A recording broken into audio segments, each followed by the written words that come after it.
police, rangers, and armies, and checking point, and then dropping. You or me. Okay?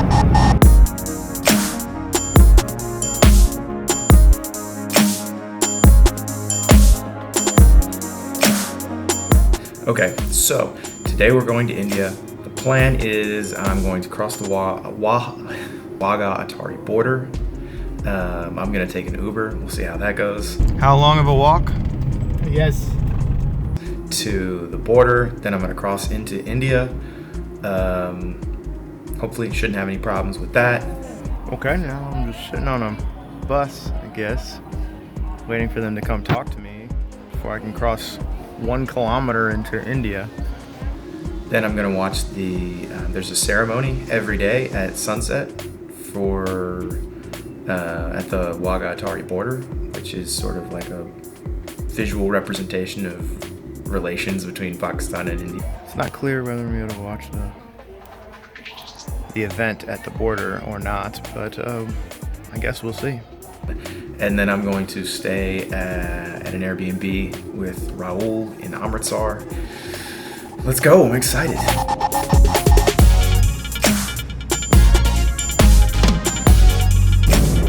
Okay, so I'm trying to understand. Okay. 4 p.m. 4 p.m. off. Okay. Next 2 days.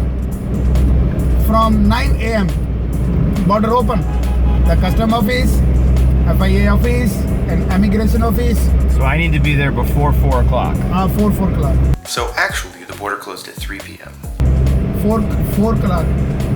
Yeah, 12, 13, 14. 14 p.m. and clock over.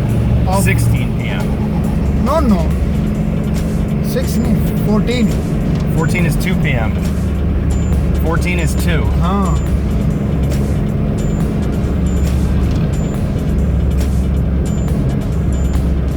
14 is 2. Yes, but you are. So I need to be there by 16 then.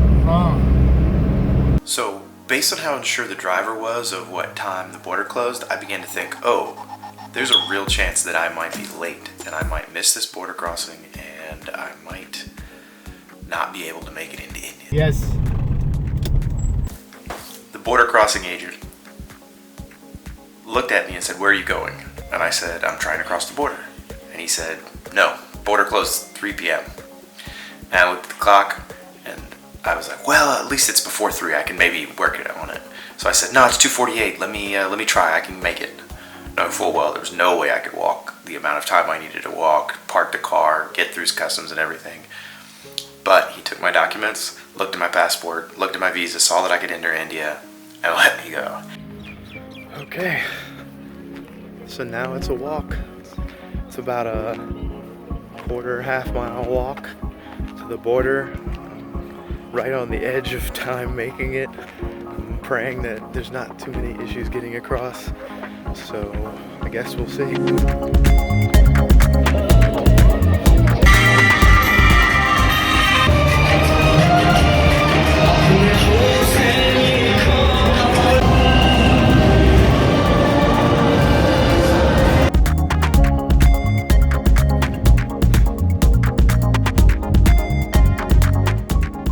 Okay, now I'm just sitting on a bus, I guess, waiting for them to come talk to me before I can cross 1 kilometer into India.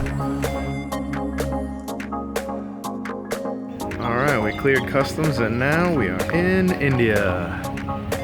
So, these guys behind me, they're all taxi drivers. None of them particularly understood English very well, but they understood enough to say the price of how to get to Amritsar and that they would drop me off at an ATM to pick up the money. Because at this point I have no currency in Indian rupees and I have no phone or cell service. Okay, so it took 2 ATMs and now we're on the road.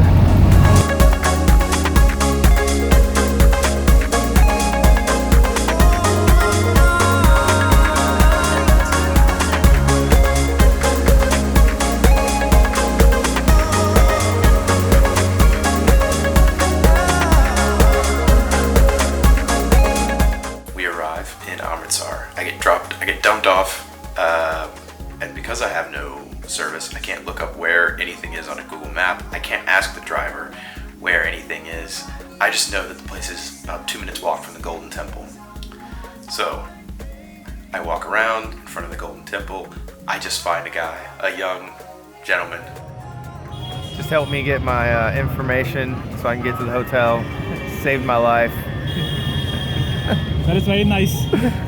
What'd you say? That is very nice. So, Bikram, this guy. Hi.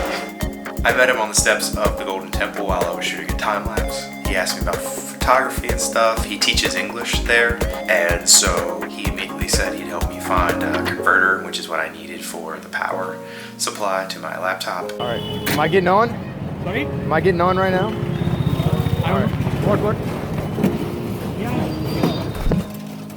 Getting on? Okay. All right. How do I grab? Okay. Okay. Next time.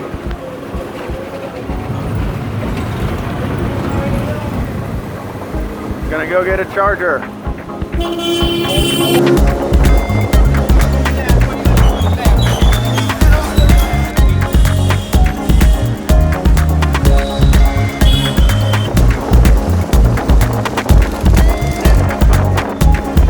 East Coast, it's like, I don't know, in the Celsius, it's negative 10, 12 degrees Celsius. Yeah, or more. And we went out, had a few beers at a pub at a mall nearby.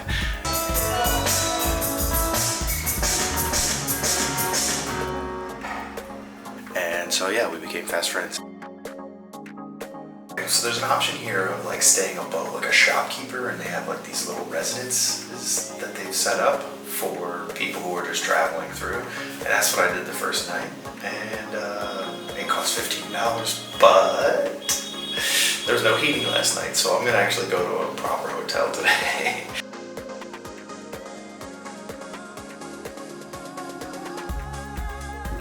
I just want to say a few things about Pakistan before I go. Everyone has been incredibly nice and humble and opening their doors to me, and I can't imagine being able to do a trip like this in some other places where people just are like, yeah, stay with me, or hey, I'll take you out. So literally yesterday for my birthday, I went out with Anika, who was, okay, so it's Sarah's friend Saman talked to her friend Steph, who hooked up with a friend of his who knew Anika. That's the degrees of separation we're talking about here. And yet she could not have been more hospitable to me. She took me to so many cool places. It's just this 18 degrees of separation led me to one of the coolest birthdays I've had in a long time. Oh yeah, by the way, turned 29 yesterday. I want to thank everyone who has helped me out through the journey, whether it was Ali for putting me up, or Saman for finding me places to stay, or Mahek for taking me around, or Anika for taking me around, or the whole Munir family who put me up, and they hosted me for the entirety of the wedding and everything. So thank you for everyone for that. So I hope you like the vlog, and I want to thank everyone here.